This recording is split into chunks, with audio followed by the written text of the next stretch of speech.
terkait dunia tenaga ini. Jadi menurut Ibu ciri khas dari pramuka penegak itu sendiri ciri khasnya pramuka penegak itu dia aktif-aktifnya ya. Anak-anak kecil itu dia nggak mau ini maunya ikut ada kegiatan ini sudah ada izin belum dari sekolah, sudah tanda tangan belum, sudah boleh berangkat belum. Nah, kalau boleh siapkan. Tetapi dari sesuatu itu kan mereka semua udah sore setiap sore latihan.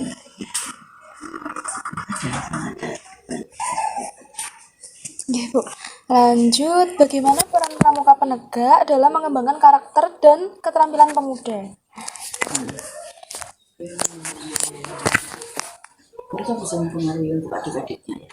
Nah, jadi bisa berusaha untuk mempengaruhi. Oh, saya punya skill ini.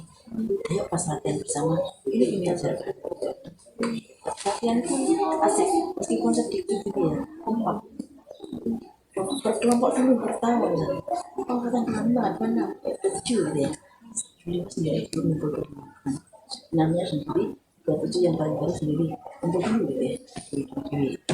Nah, saya itu kan baru nanti menyatu dalam satu kesatuan besar gitu ya, kegiatan bersama itu pada saat menyatu itu yang seniornya itu akan memberikan pengalaman berharga yang mereka punya gitu. Dulu begini loh deh, ini ayo sekarang tingkatkan seperti ini. Itu menolong sekali ya. Dan yang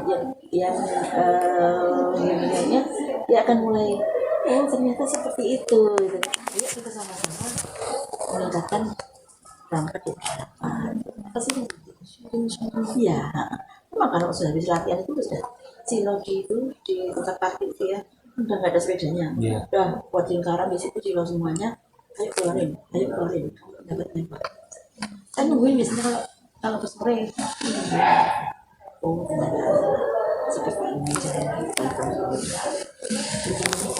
iya kan gini, kalau dalam sistem di guru nggak mau kan, nggak ada dosen guru nggak mau, tapi kalau dulu kita gini loh, nah, diberi pengalaman gitu, nah gitu kan, oke laki-laki diberitakan bagaimana ya, itu dia akan bikin. Nah soal pilihan ini dia akan mendidik sendiri gitu. Mencari pengalaman lagi, itu kita pakai di sini.